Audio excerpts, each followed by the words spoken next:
앞주일 오전에는 노아 홍수 사건에 대해서 말씀을 나눴습니다.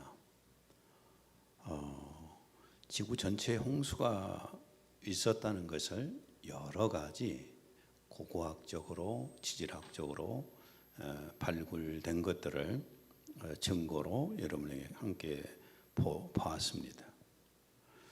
하나님께서 창조하신 인류의 모든 사람과 생물들을 왜 그렇게도 다 수장을 시키셨는가?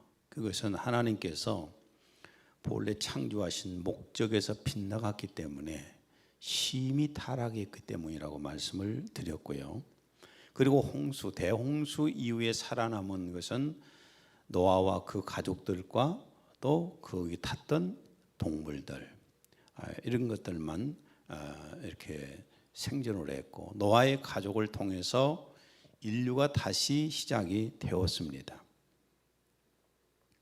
그런데 이제 또 다시 타락한 이 세상은 하나님께서 불로 심판하시겠다고 경고를 하셨습니다. 베드로후서 3장 6절에서 7절. 그때의 세상은 물이 넘침으로 멸망하였으되 이제 하늘과 땅은 그 동일한 말씀으로 불사르기 위하여 보호하신 바 되어 경건하지 아니한 사람들의 심판과 멸망의 날까지 보전하여 두신 것이니라. 불로 심판하신다고 그랬잖아요. 그런데 너무 감사하게도 성도들은 예수 그리스도 오실 때 불로 심판하기 전에 예수 그리스도 오실 때 부활시켜서 데려가신다고 하셨기 때문에 너무나 감사하지요. 그 예수님의 재림의 시기가 노아 홍수 때 같다고 했는데 지금이 노아 홍수 때보다도 덜 타락했다고 보이질 않아요. 누가복음 17장 26절. 노아의 때에 된 것 같이 인자의 때에도 그러하리라. 우리도 때를 잘 보면서 신앙생활을 해야 할 것입니다. 불로 심판한다고 주님이 이제 말씀을 하셨는데, 불로 심판하는 예가 바로 소돔과 고모라 땅입니다. 소돔과 고모라 땅은 하나님의 불로 심판하시는 본편을 알게 하는 예고편에 불과합니다. 약간 보여주신 거예요. 소돔과 고모라를 그럼 어떻게 심판을 하셨을까? 24절.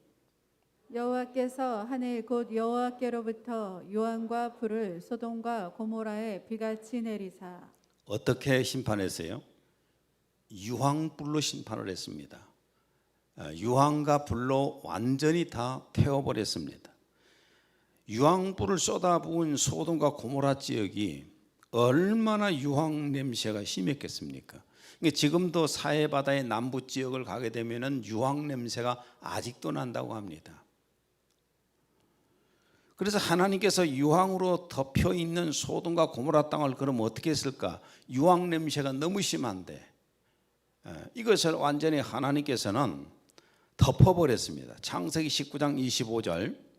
그 성들과 온 들과 성에 거주하는 모든 백성과 땅에 난 것을 다 엎어 멸하셨더라. 다 엎어 멸하셨다. 다 덮어버리셨다고 말해요.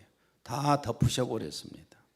지금까지 고고학에서 발굴한 과학적인 자료들, 소돔과 고모라의 그 심판의 자료들이 지금도 이제 많이 속속이 이렇게 발굴이 되고 있습니다. 발굴이 되고 있는데, 소돔과 고모라의 위치가 어딘가 한번 사진 한번 봐보세요. 지금 현재 저 사해바다는 3분의 2 정도가 물이 차 있습니다. 저 위에서 수로공사니 많이 해가지고 물이 적어져서 3분의 1 정도가 지금 이렇게 물이 차질 않은데, 그 지역 지금 소돔 밑에 쪽에 여기가 소돔과 고모라였다고 발굴이 되고 있습니다. 고고학에서 발굴한 자료에 의하면은 그 당시에 지진과 화산 폭발로 인해서 지하에 매장이 되어 있던 유황, 석유, 천연가스 등의 폭발로 일어난 사건으로 추측을 합니다. 성경에는 그냥 불과 유황으로 심판했다 이렇게 되어 있지만은 지금 자료에 의하면 그렇습니다. 지금도 사해 연안에는 많은 양의 유황과 천연가스, 석유, 소금 등이 지하에가 엄청나게 매장이 되어 있다고 합니다. 이게 폭발을 했을 때 이런 현상이 나타나는 거예요. 지진과 화산 폭발로 유황과 가스, 석유 등이 공중으로 분출되었고 엄청나게 분출되었고 그것들에 불이 붙어서 하늘에서 땅으로 떨어진 것으로 학자들은 이렇게 보고 있습니다. 24절 여호와께서 하늘 곧 여호와께로부터 유황과 불을 소돔과 고모라에 비같이 내리사. 이렇게 한 줄에 간단하게 표현을 했어요. 장편 대하소설보다도 더 많은 양이 될 텐데 딱 한 편 하늘에서 유황불로 심판을 했다. 근데 이것이 이제 지진과 화산 폭발로 인해서 엄청나게 유황, 가스 이런 것들이 그냥 분출해서 솟아 올라가지고 이게 그냥 쏟아 부어버린 거죠. 대개 그 화산 폭발할 때 일어난 사건이지 않습니까? 이것을 이제 아브라함이 멀리서 보게 된 거예요. 27절에서 28절. 아브라함이 그 아침에 일찍이 일어나 여호와 앞에 서 있던 곳에 이르러 소돔과 고모라와 그 온 지역을 향하여 눈을 들어 연기가 옹기가마의 연기같이 치솟음을 보았더라. 아브라함은 저기 그 헤브론이라고 하는 소돔과 고모라 땅에서 한참 이쪽에 있는 지역에서 봤더니 자기 조카가 살고 있는 노를 보니까 거기에서 엄청나게 연기가 옹기가마의 연기같이 막 치솟는 것을 봤다는 거예요. 이 화산 폭발이 나고 지진이 일어나면서 막 솟아오른 거죠. 가스나 유황이 이런 것들이. 그리고 이게 이제 덮여져 버린 거죠. 그러니까 소돔과 고모라 땅이나 심판이나 노아 홍수나 하나의 어떤 이야기를 만들기 위해서 지어낸 것이 아니라 소설이 아니에요. 이것은 역사 속에 있었던 것을 성경에 기록되어 있는 것입니다. 그리고 지금도 속속히 자료로 그것들이 다 나오고 있잖아요. 엄청나게 많은 자료들이 지금도 나오고 있습니다. 그리고 화산재가 그 지역 전체를 덮어서 폐허가 된 것으로 봅니다. 25절. 그 성들과 온 들과 성에 거주하는 모든 백성과 땅에 난 것을 다 엎어 멸하셨더라. 다 덮어버렸다. 여러분 지금 백두산이 화산 폭발의 조짐이 보인다는 말들 학설이 많이 나오고 있잖아요. 근데 백두산이 화산 폭발이 되게 되면은 겨울이 아니기를 바라십시오. 겨울에 폭발을 하면은 북풍에 의해서 우리 남한까지 덮입니다. 남한까지. 서풍이 불면은 일본 쪽이 덮일 것이고 동풍이 불어오면은 중국 쪽이 덮이지 않겠어요? 그러니까 화산이 폭발을 하면은 그 지역이 완전히 그냥 다 재로 덮여서 초토화가 되는 겁니다. 이게 소돔과 고모라 땅의 멸망 사건이에요. 심판 사건이에요. 유황불로 심판하기 전에 이 소돔과 고모라 지역은 어떤 곳이었을까? 여러분 지금은 제가 이제 그쪽 그 소돔과 고모라 지역은 안 갔지만은 사해바다를 이렇게 가서 이렇게 봤는데 그 주변은 사람 살 곳이 못 돼요. 아예 사람 살 곳이 지금도 못 됩니다. 장사하려고 사람들이 사업상 거기다가 뭐 호텔 짓고 음식점하고 할 뿐이지요. 창세기 13장 10절에서 11절. 이에 롯이 눈을 들어 요단 지역을 바라본즉 소알까지 온 땅에 물이 넉넉하니 여호와께서 소돔과 고모라를 멸하시기 전이었으므로 여호와의 동산 같고 애굽 땅과 같았더라. 그러므로 롯이 요단 온 지역을 택하고 동으로 옮기니 그들이 서로 떠난지라.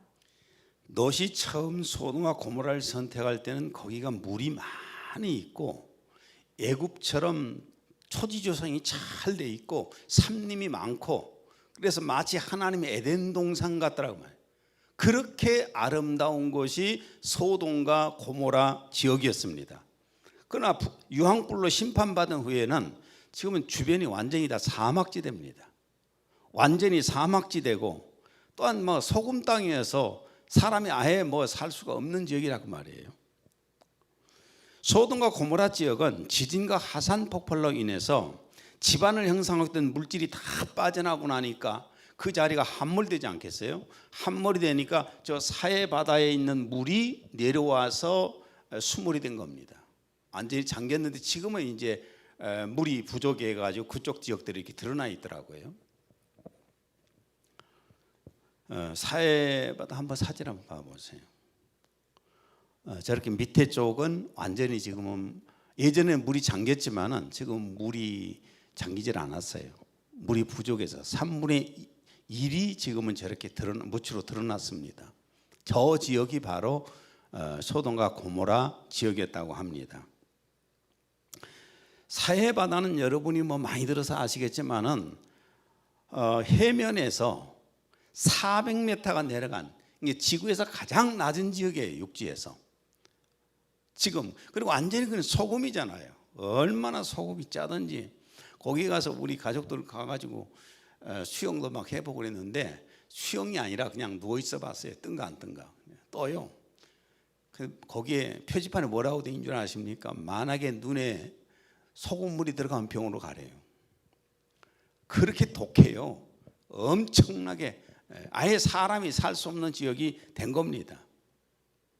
이야기 속에 나오는 것이 아니라니까요.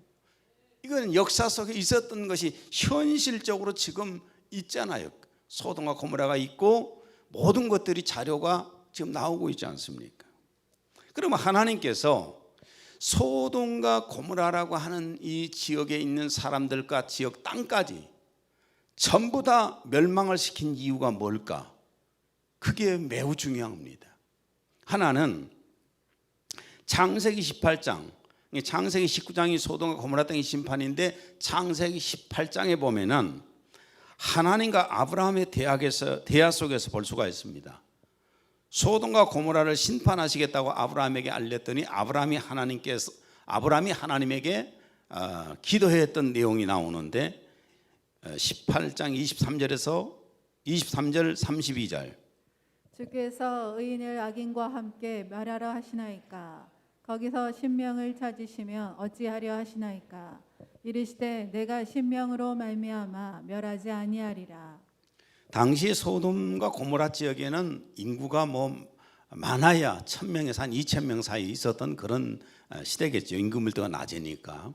그런데 거기에서 의인을 몇 명을 찾으면은 심판하지 않는다고요? 10명. 50부터 차근차근 내려온 겁니다. 10명만 찾으면은 소돔과 고모라를 심판하지 않겠다. 이렇게 말씀하셨는데 여기서 의미하는 의인이 뭔가? 우리가 생각하는 의인이 아니에요. 우리가 생각하는 그런 의인을 말하는 것이 아닙니다. 우리는 길거리 가다 좋은 일 한 가지 하면은 의인이라고 막 그러지 않습니까? 그런 의미가 아니고 여기서 말하는 의미는 어떤 의미일까? 창세기 6장 9절. 노아는 의인이요 당대의 완전한 자라 그는 하나님과 동행하였으며. 예, 로마서 4장 3절. 성경이 무엇을 말하느냐? 아브라함이 하나님을 믿음에 그것이 그에게 의로 여겨진 바 되었느니라. 하나님을 믿는 것을 의로 보신 거예요. 그래서 하나님을 진심으로 믿는 사람이 10명만 있으면 내가 심판하지 않겠다. 이런 말씀입니다. 그러니까 거기에는 하나님을 진실되게 믿는 사람이 10명이 없었기 때문에 하나님이 심판을 하신 거예요. 그리고 두 번째, 소돔과 고모라를 하나님께서 멸망시키신 이유가 뭐냐면은 소돔과 고모라는 성적 타락이요. 하나님이 만드신 질서를 혼란케 만드는 성적 타락이 엄청났습니다. 그 성적 타락이 뭐냐면은 동성 성관계입니다. 인간의 가장 마지막 성적 타락이 바로 동성관계입니다. 동성 성관계입니다. 소돔과 고모라는 성적으로 매우 타락했고 동성관계를 아주 심하게 했는데 창세기 19장 4절에서 5절 공동번역입니다. 소돔 시민이 늙으니 젊으니 할 것 없이 온통 몰려와 롯의 집을 둘러싸고 롯에게 소리치는 것이었다. 오늘 밤 내 집에 든 자들이 어디 있느냐? 그 자들하고 재미를 좀 보게 끌어내어라. 남자들의 모습을 한 천사들이 오니까 너무 잘생긴 남자들이 오니까 이 소돔 지역에 있는 늙은이 젊은이 할 것 없이 모조리 남자들이 다 쫓아와서 재미 좀 보려니까 당장 내놔라. 동성 성관계를 하겠다는 겁니다. 유다서 1장 7절. 소돔과 고모라와 그 이웃 도시들도 그들과 같은 행동으로 음란하며 다른 육체를 따라가다가 영원한 불의 형벌을 받음으로 거울이 되었느니라. 예, 소돔과 고모라는 다른 성을 쫓다가, 그러니까 다른 육체를 쫓다가 동성 연애를 하다가 멸망을 하게 됐다는 겁니다.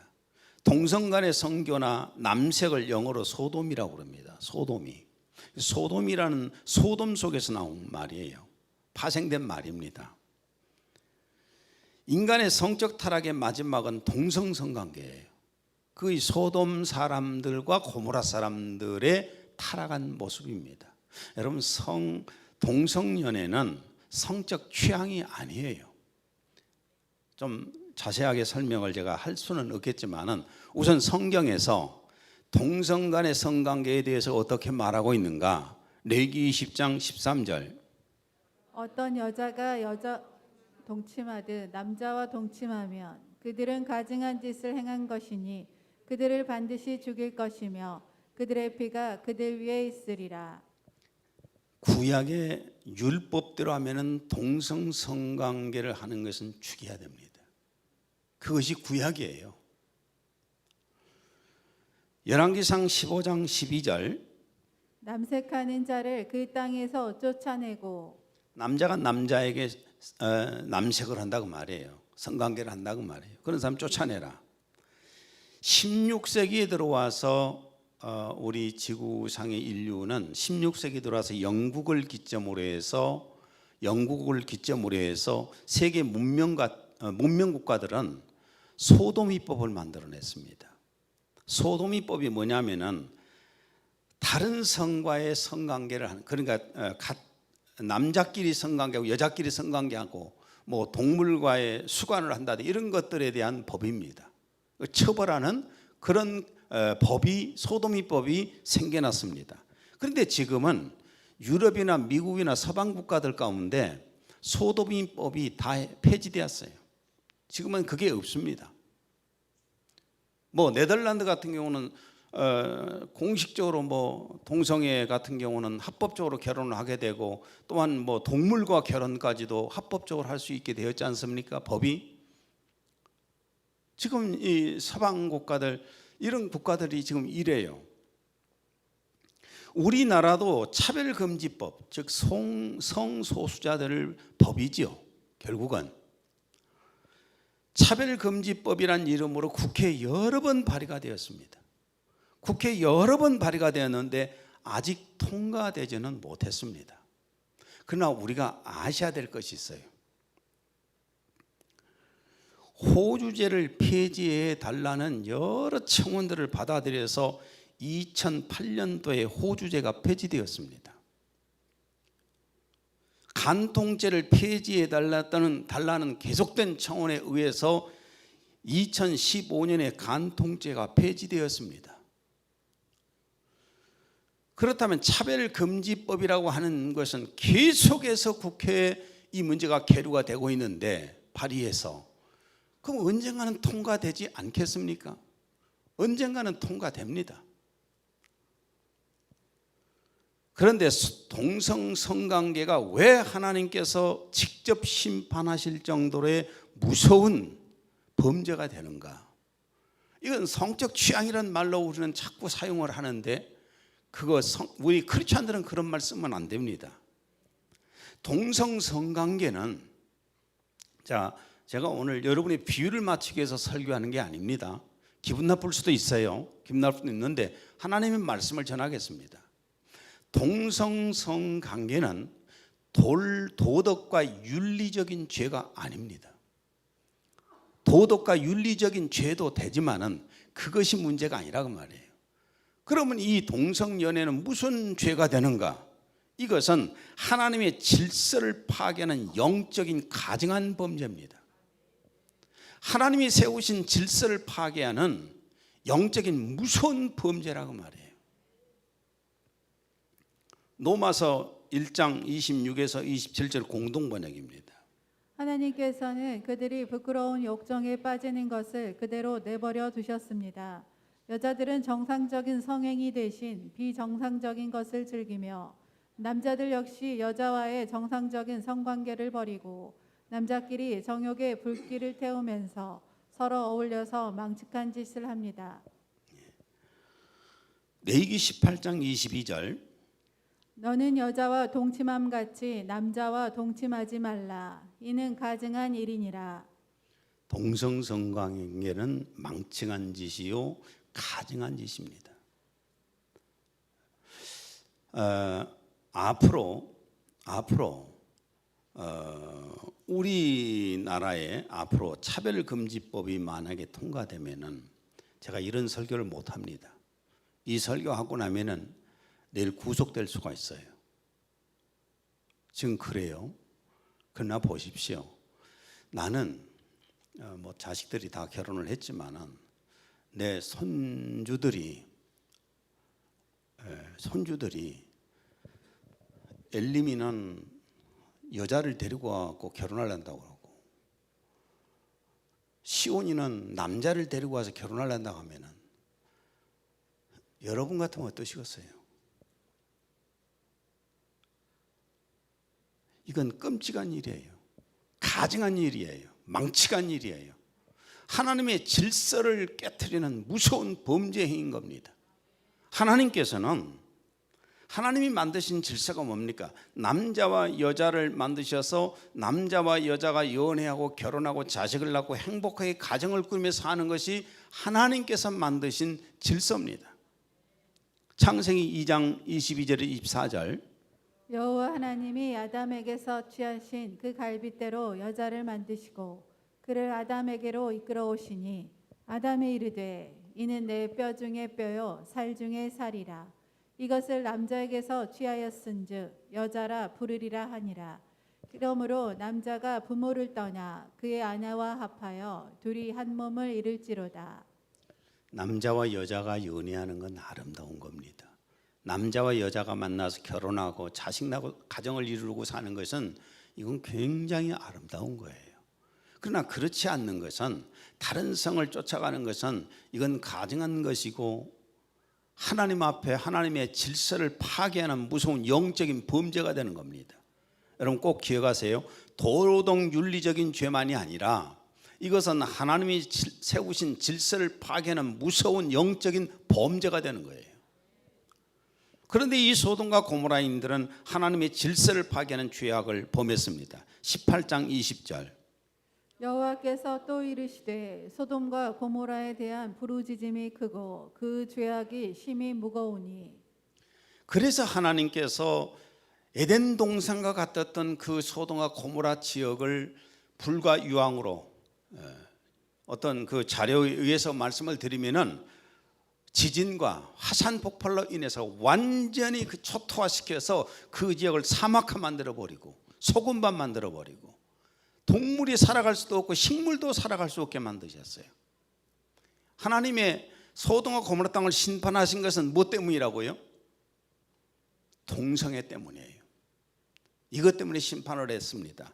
오늘 우리 현대에도 지금 이건 너무 심각해지고 있잖아요. 그렇죠? 제가 이 시간에 그걸 다 다룰 수 있는 문제는 아니긴데, 세 번째로 하나님께서 소돔과 고모라 땅을 심판하신 이유를 아셔야 됩니다. 물론 여러분 여기 계신 분들 가운데서 뭐 동성애에 걸려든 사람은 없을 것 같으니까 그거 놔두고 우리가 이 세 번째 문제는 깊이 받아들여야 됩니다. 누가복음 17장 27절에서 28절 노아가 방주에 들어가던 날까지 사람들이 먹고 마시고 장가들고 시집가더니 홍수가 나서 그들을 다 멸망시켰으며 또 롯의 때와 같으리니 사람들이 먹고 마시고 사고 팔고 심고 집을 짓더니. 이건 도덕윤리적인 죄 문제가 아닙니다. 먹고 마시는 것이 무슨 죄가 되고 사고 파는 것이 무슨 죄가 되고 심고 집을 짓는 것이 무슨 죄가 됩니까? 이건 죄가 아니잖아요. 여기에서 말씀하시는 것은 죄 문제를 언급하신 것이 아니에요. 성적인 타락이나 도덕적인 윤리적인 어떤 타락이나 이걸 말씀하시는 것이 아니라 이것은 하나님의 경고의 말씀을 믿지 않는 영적인 죄입니다. 하나님을 불신하고 하나님이 경고를 하는데도 그걸 무시해버리고 그런 영적인 범죄를 말하는 거예요. 노아 홍수 이전이나 소돔과 고모라 땅 사람들은 어떤 경고를 받았느냐? 심판이지요. 심판을 경고를 받았습니다. 그런데도 그들은 심판의 경고를 받고도 하나님의 심판에 대한 경고를 믿지 않았습니다. 믿지를 않았기 때문에 일상생활을 하는 겁니다. 언제까지 일상생활을 했을까? 언제까지 일상생활을 했을까요? 누가복음 17장 27절에서 29절.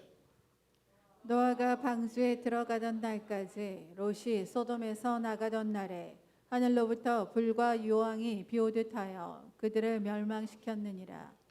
홍수가 나기 전까지 그냥 일상생활을 했고 불과 유황으로 인해서 심판을 받기 전까지 그냥 일상생활을 했어요. 일상생활 하지 말라는 것이 아니라 우리도 사회생활을 하지 않습니까?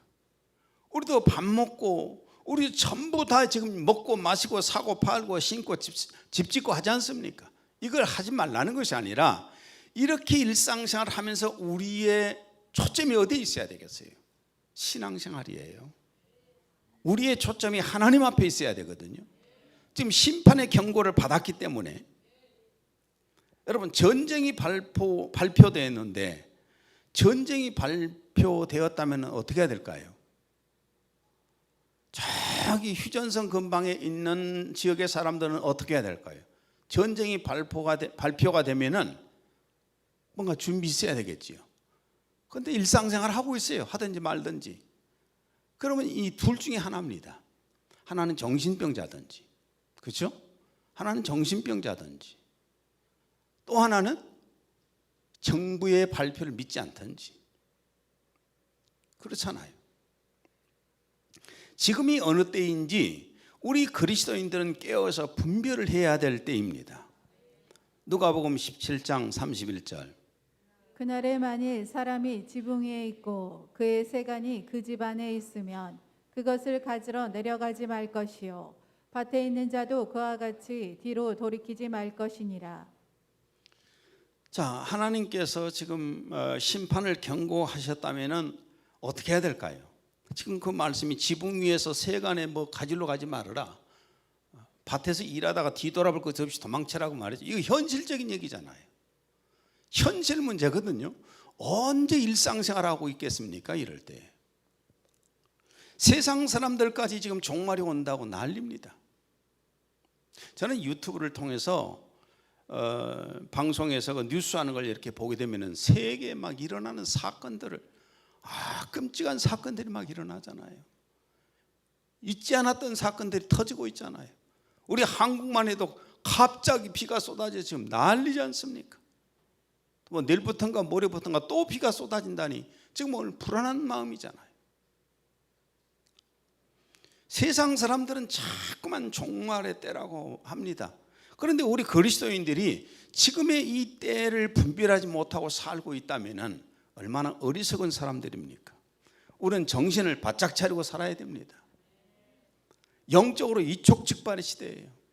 지금 하나님의 심판 경고 속에서 구원받은 자들과 버려진 자들이 있습니다. 첫 번째는 하나님의 말씀을 믿고 심판에 대한 경고를 믿고 그 말씀을 실천해서 구원받은 사람들이 있어요. 창세기 19장 14절과 16절. 롯이 나가서 그 딸들과 결혼할 사이들에게 말하여 이르기를 여호와께서 이 성을 멸하실 터이니 롯이 지체하매 그 사람들이 롯의 손과 그 아내의 손과 두 딸의 손을 잡아 인도하여 성 밖에 두니 여호와께서 그에게 자비를 더하심이었더라. 롯이 하나님의 말씀을 믿었기에 사람들을 권면을 해서 밖으로 나가려고 탈출하려고 막 지체하고 있어요. 그 사람들 권면하니라고. 너무 지체가 되니까 천사가 와가지고 안 되겠다 싶어서 롯과 롯의 아내와 롯의 두 딸의 손을 잡고 강제로 끌고 나가잖아요. 그래서 구원받았어요. 그러니까 하나님의 경고의 심판의 경고를 믿었기 때문에 구원받은 사람들입니다. 근데 이 노세 아내와 같이 중도에서 신앙이 탈락한 자들이 있는데 26절 19장 26절 롯의 아내는 뒤를 돌아보았으므로 소금 기둥이 되었더라. 왜 뒤를 봤을까요? 가다가 지금 뒤에서 유황불이 막 쏟아져 가지고 타고 있잖아요. 근데 지금 한참 도망가다가 왜 서서 그걸 보고 있었을 것 같아요? 재밌어서? 그것 아닌 것 같아요. 내 생각에는 거기다 놔두고 온 많은 것들이 생각났을 겁니다. 아까워서 거기에 놓고 온 것들이 생각났을 거예요 아마도. 그래가지고 그걸 쳐다보다가 결국은 소금 기둥이 되었다는 겁니다. 사진 한번 봐보세요. 지금도 이제 탈해야만, 탈이란 말은 옛날에 거기가 어떤 지역이었었다는 거, 그 위로 이렇게 뭐 세워진 걸 얘기하는데, 소금 기둥이 된 노체 안에 저게 지금도 이제 있는데 사실인가 아닌가는 잘 모르겠지만 학자들이 이걸 사실이라고 그럽니다. 사실이라면 모델로 본으로 남겨놨지 않았을까 이렇게 싶어요. 소돔 지역에 가면 저게 있다는 내가 직접 못 봤습니다. 누가복음 17장 32절 롯의 철을 기억하라. 노제철을 기억하란 말은 신앙생활을 하다가 중도에 포기한 사람들에게 주시는 메시지잖아요. 디모데후서 4장 10절 대만은 이 세상을 사랑하여 나를 버리고 데살로니가로 갔고. 대만은 이 세상을 사랑해서 세상살이에 바빠서 가버렸어요. 이런 중도에 포기하는 사람이 없기를 바랍니다. 세 번째는 노세 예비 사이들처럼 하나님의 심판의 경고를 농담으로 여기는 자들이 있습니다. 실실 웃고 뭐 심판? 무슨 그런 심판이 있겠어? 실실 웃고 이런 농담으로 생각했던 그런 자들이 있다는 겁니다. 창세기 19장 14절 롯이 나가서 그 딸들과 결혼할 사이들에게 말하여 이르기를 여호와께서 이 성을 멸하실 터이니 너희는 일어나 이곳에서 떠나라 하되 그의 사이들은 농담으로 여겼더라. 예, 뭘로 여겼어요? 농담으로 여겼어요. 실없는 소리로 여겼어요. 요즘 안전불감증이란 말을 많이 쓰죠. 건물이 붕괴된다, 위험하다, 금간다, 안전불감증에 걸려가지고 뭐 무슨 사고가 나 그냥 그대로 있겠지 괜찮아. 그러다 큰 사고들 나잖아요. 아무리 심판에 대한 경고를 내려도 실실 웃고 농담으로 여기고 실없는 소리를 듣고 이렇게 하는 사람들은 결국은 소돔과 고모라 땅에서 유황불로 심판받은 것처럼 심판에 이르게 되잖아요. 노아 홍수 심판 때와 노세 때는 어떻게 구원받았는가? 노아 홍수 때는 방주 안으로 들어가면 살았어요. 노세 때는 불과 유황으로 심판받은 이때는 저 산으로 하나님께서 지시한 산으로 도망가면은 살았습니다. 그럼 지금은 어떻게 구원받을 수 있는가요? 지금은 어떻게 해야 구원받을 수 있는가? 물론 예수 그리스도를 믿어야지요. 예수 그리스도를 주인을 믿어야지요. 그러나 그 믿는 것만 갖고 신앙생활 다 한다고 생각하지 마세요.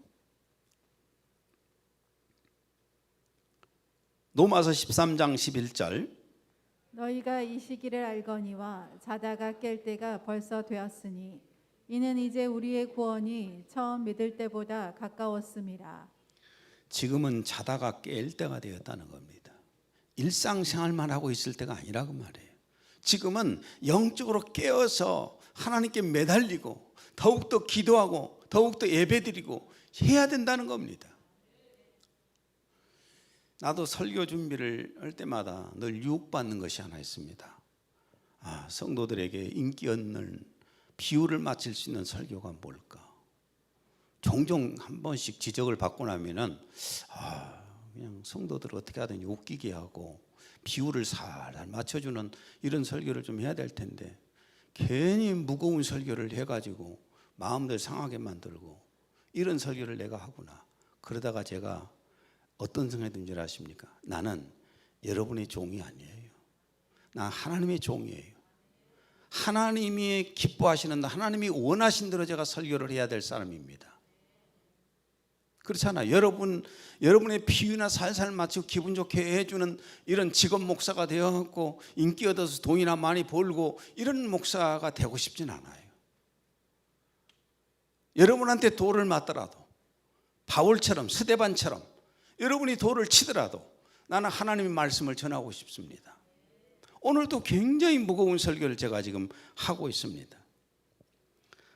아무리 그리스도의 재림을 애쳐도 비웃고 일상생활만 하고 있다면 결과는 어떤 결과가 나올 것인가? 누가복음 17장 34절에 35절.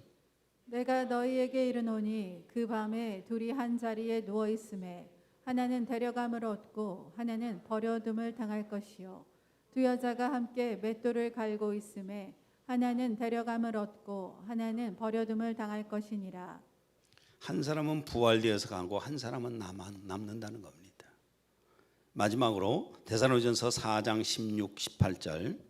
주께서 호령과 천사장의 소리와 하나님의 나팔 소리로 친히 하늘로부터 강림하시리니 그리스도 안에서 죽은 자들이 먼저 일어나고 그 후에 우리 살아남은 자들도 그들과 함께 구름 속으로 끌어올려 공중에서 주를 영접하게 하시리니 그리하여 우리가 항상 주와 함께 있으리라. 그러므로 이러한 말로 서로 위로하라. 저는 예수님이 재림하신다는 것을 100% 믿는 사람입니다. 99%만 믿는다면 자신 있게 말하지 못할 것 같아요. 저는 예수 그리스도의 재림을 100% 믿는 사람입니다. 물론 이 시대에 온다는 사실도 거의 믿고 있지만은 또 뭐 조금 여유롭게 오실지 그건 모르겠지요. 그리고 또 하나는 100% 제가 확신하는 것은 부활된다는 겁니다. 예수 그리스도 오실 때 성령이 그 안에 거하신 사람들은 분명히 신령한 몸으로 부활됩니다. 부활되어서 주님 앞에 가게 됩니다. 그리고 분명히 남을 자들도 있지 않겠습니까? 나는 우리 교회 성도들이 우리 교회 온 이상, 이 예능교회 식구가 된 이상 예수님 오실 때 부활되어서 주님 앞에 갔으면 쓰겠어요. 못 간 사람들이 남아버리면 천국에 갔을 때에 얼마나 마음이 아프겠어요. 지금이야 우리가 천국에 먼저 간 사람 보면서 보고 싶어서 마음 아파하지만은 우리가 갔을 때는 남은 사람 때문에 마음 아파하지 않겠어요? 우리 다 신앙생활 정말 잘 하다가 예수님 오실 때 부활되어서 다 갑시다. 기도합니다. 하나님 아버지, 오는 예수 그리스도의 재림의 때가 노아 방주의 때와 노아의 홍수 심판 때와 노새 소돔과 고모라 유황불의 심판 때와 같다는 이 말씀을 계속 이어서 전했습니다. 주님 오실 시기가 다가왔다는 것도 느낍니다. 이제 저희들 예수 그리스도의 재림을 맞이할 준비를 하게 하옵소서. 그리고 자신의 몸에 신령한 몸에 부활을 준비할 때가 되게 하옵소서. 이 땅에 쌓아놓은 것이 아니라 하늘에서 상을 받을 수 있는, 유업을 받을 수 있는 준비를 할 수 있도록 해 주옵소서. 예수님 이름으로 기도했습니다. 아멘.